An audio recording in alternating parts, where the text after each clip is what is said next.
السلام علیکم۔ کیسے ہیں آپ سب؟ امید ہے آپ سب لوگ خیریت سے ہوں گے۔ تو آج ہم پیر کامل کی ایپیسوڈ 82 سٹارٹ کریں گے۔ پھر کیا پروگرام ہے؟ چلو گے؟ فرقان نے اگلے دن شام کو اس سے کارڈ لیتے ہوئے کہا، نہیں، میں تو اس ویکنڈ پر کراچی جا رہا ہوں، IBA کے ایک سیمینار کے لیے۔ اتوار کو میری واپسی ہوگی۔ میں تو آ کر بس سوؤں گا، نتھنگ ایلس۔ تم چلے جانا، میں لفافہ دے دوں گا، وہ تم میری طرف سے معذرت کرتے ہوئے دے دینا، سالار نے کہا۔ کتنے افسوس کی بات ہے سالار، وہ خود کارڈ دے کر گئی ہیں، اتنی محبت سے بلایا ہے۔ فرقان نے کہا، جانتا ہوں، لیکن میں ادھر جا کر وقت ضائع نہیں کر سکتا۔ ہم بس تھوڑی دیر بیٹھیں گے، پھر آ جائیں گے۔ فرقان، میری واپسی کنفرم نہیں ہے، اتوار کو بھی نہ آ سکوں یا اتوار کی رات کو آؤں۔ بے حد فضول آدمی ہو تم۔ وہ بڑی مایوس ہوں گی۔ کچھ نہیں ہوگا، میرے نہ ہونے سے ان کی بیٹی کی شادی تو نہیں رک جائے گی۔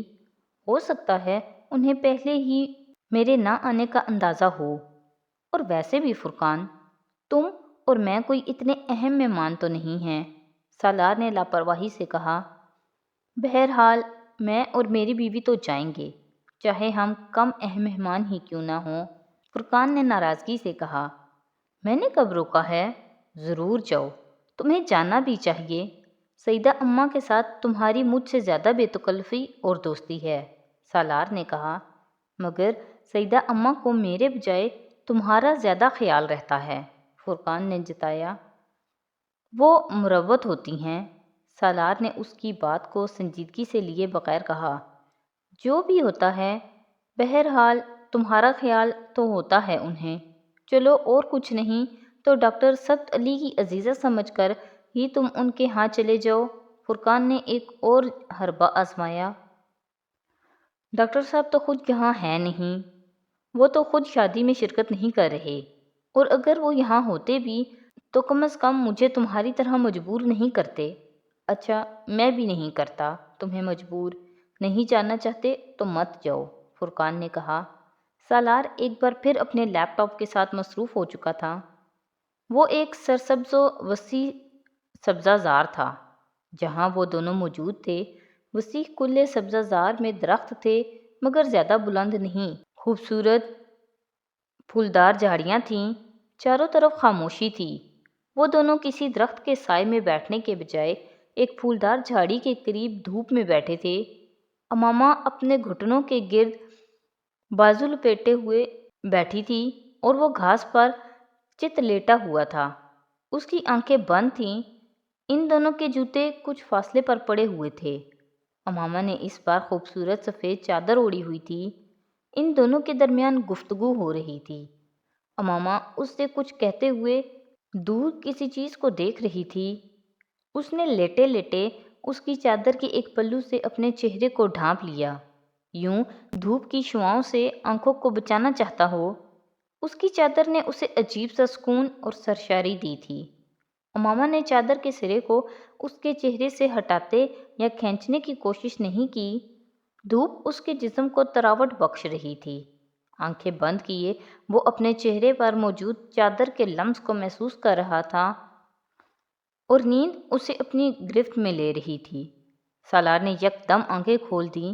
وہ اپنے بیڈ پر چت لیٹا ہوا تھا۔ کسی چیز نے اس کی نیند کو توڑ دیا تھا۔ وہ آنکھیں کھولے کچھ دیر بے یقینی سے اپنے ارد گرد کے ماحول کو دیکھتا رہا۔ یہ وہ جگہ نہیں تھی جہاں اسے ہونا چاہیے تھا۔ ایک اور خواب، ایک اور ویژن۔ اس نے آنکھیں بند کر لیں، اور تب اس کو اس موبائل فون کی آواز نے متوجہ کیا جو مسلسل اس کے سرہانے بج رہا تھا۔ یہ فون ہی تھا جو اسے اس کے خواب سے باہر لے آیا تھا۔ قدرے جھنجھلاتے ہوئے لیٹے لیٹے ہاتھ بڑھا کر اس نے موبائل اٹھایا۔ دوسری طرف فرقان تھا۔ کہاں تھے سالار؟ کب سے فون کر رہا ہوں، اٹینڈ کیوں نہیں کر رہے تھے؟ فرقان نے اس کی آواز سنتے ہی کہا۔ میں سو رہا تھا، سالار نے کہا، اور اٹھ کر بیڈ پر بیٹھ گیا۔ اس کی نظر اب پہلی بار گھڑی پر پڑی جو 4 بجا رہی تھی۔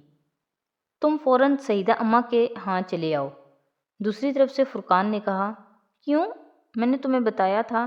میں تو فرقان نے اس کی بات کاٹ دی۔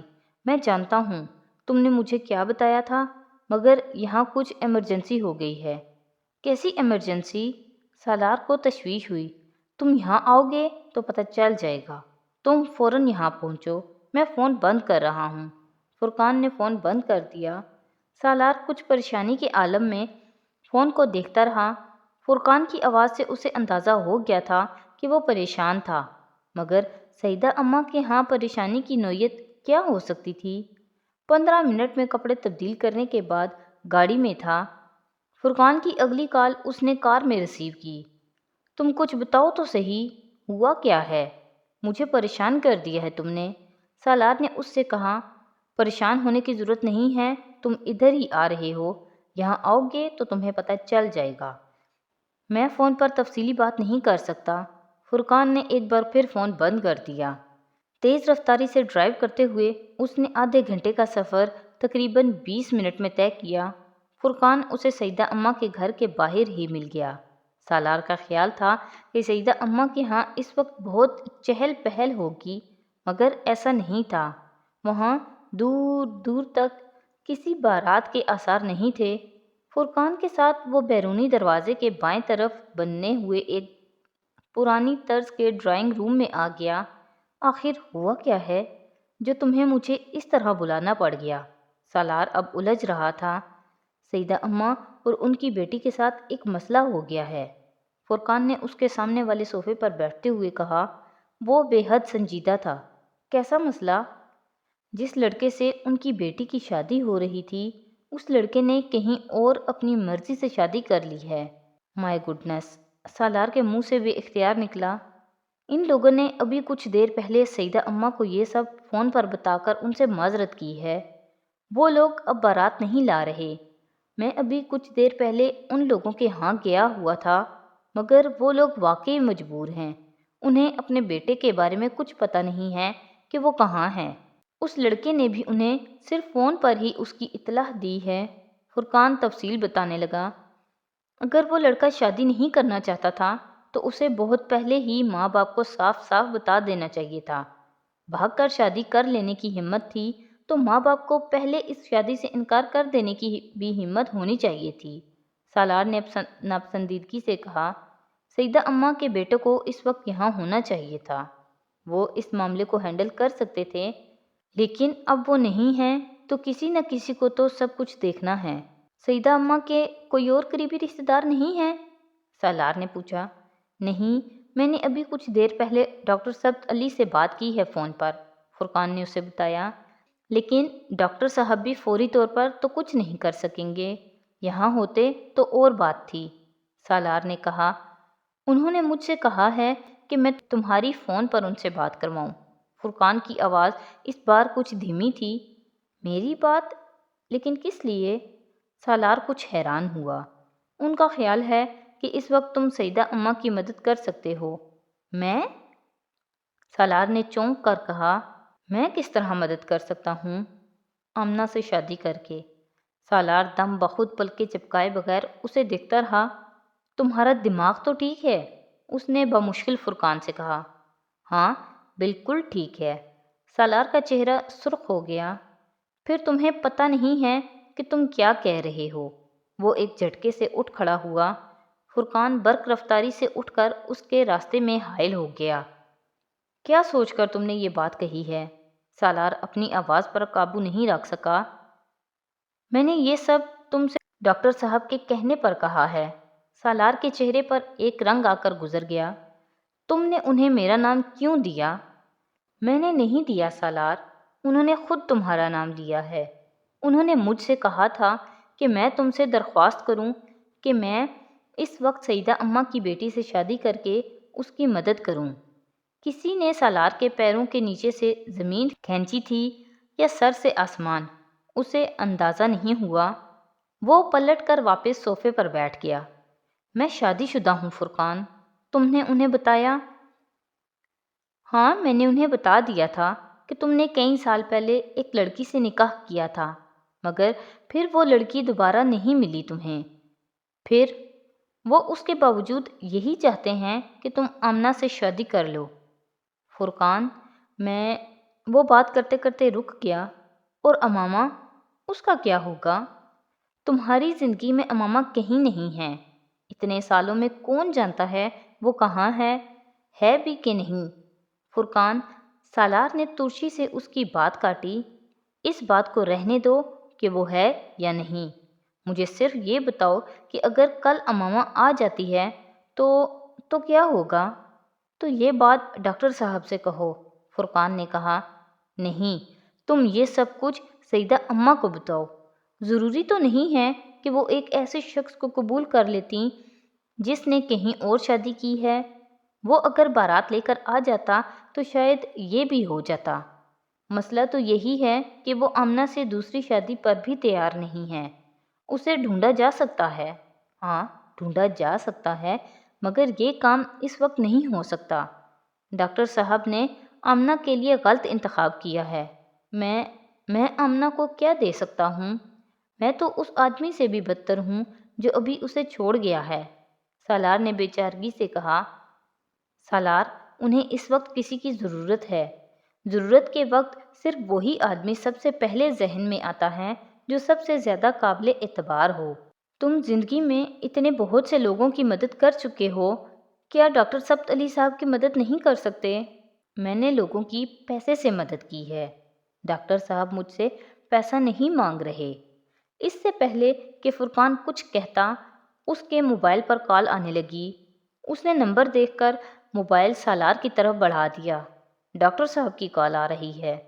سالار نے ستے ہوئے چہرے کے ساتھ موبائل پکڑ لیا۔ وہاں بیٹھے موبائل کان کے ساتھ لگائے سالار کو پہلی بار احساس ہو رہا تھا کہ زندگی میں ہر بات ہر شخص سے نہیں کہی جا سکتی۔ وہ جو کچھ فرقان سے کہہ سکتا تھا وہ ان سے اونچی آواز میں بات نہیں کر سکتا تھا، انہیں دلائل دے سکتا تھا، نہ بہانے بنا سکتا تھا۔ انہوں نے مخصوص نرم لہجے میں اس سے درخواست کی تھی، اگر آپ اپنے والدین سے اجازت لے سکیں تو آمنہ سے شادی کر لیں، وہ میری بیٹی جیسی ہے۔ آپ سمجھیں، میں اپنی بیٹی کے لیے آپ سے درخواست کر رہا ہوں، آپ کو تکلیف دے رہا ہوں، لیکن میں ایسا کرنے کے لیے مجبور ہوں۔ آپ جیسا چاہیں گے میں ویسا ہی کروں گا، اس نے مدھم آواز میں کہا۔ آپ مجھ سے درخواست نہ کریں، آپ مجھے حکم دیں، اس نے خود کو کہتے پایا۔ فرقان تقریباً 10 منٹ کے بعد اندر آیا۔ سالار موبائل فون ہاتھ میں پکڑے گمسم فرش پر نظریں جمائے ہوئے تھا۔ ڈاکٹر صاحب سے بات ہو گئی تمہاری؟ فرقان نے اس کے بالمقابل ایک کرسی پر بیٹھتے ہوئے مدھم آواز میں اس سے پوچھا۔ سالار نے سر اٹھا کر اسے دیکھا، پھر کچھ کہے بغیر سینٹر ٹیبل پر اس کا موبائل رکھ دیا۔ میں رخصتی ابھی نہیں کرواؤں گا، بس نکاح کافی ہے، اس نے چند لمحوں بعد کہا۔ وہ اپنے ہاتھوں کی لکیروں کو دیکھ رہا تھا۔ فرقان کو بے اختیار اس پر ترس آیا۔ وہ مقدر کا شکار ہونے والا پہلا انسان نہیں تھا۔ تو آج کی ایپیسوڈ یہیں پہ ختم کرتے ہیں۔ نیکسٹ ایپیسوڈ کے ساتھ کل پھر حاضر ہوں گے۔ تو اگر آپ کو میری ویڈیوز اچھی لگ رہی ہیں تو پلیز میری ویڈیوز کو لائک کریں، میرے چینل کو سبسکرائب کریں اور اپنے فیملی اور فرینڈ کے ساتھ شیئر کریں۔ بہت شکریہ۔